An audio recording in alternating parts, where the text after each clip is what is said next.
La comunità di San Martino di Lupari si è schierata con il suo parroco, Don Livio Buso, travolto dalle accuse di presunti abusi sessuali nei confronti di un ex seminarista che 30 anni fa aveva avuto come allievo al seminario vescovile di Treviso.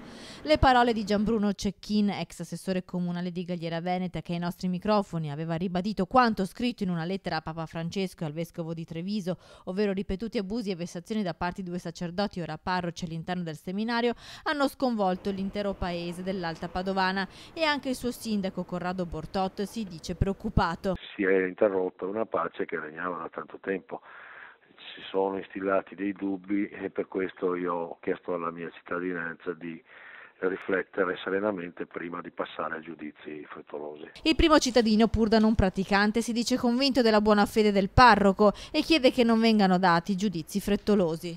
Il lavoro del giudice è forse uno dei lavori più difficili e spetta a loro, spetta al giudice, spetta ai tribunali mettere un giudizio su questa faccenda qua.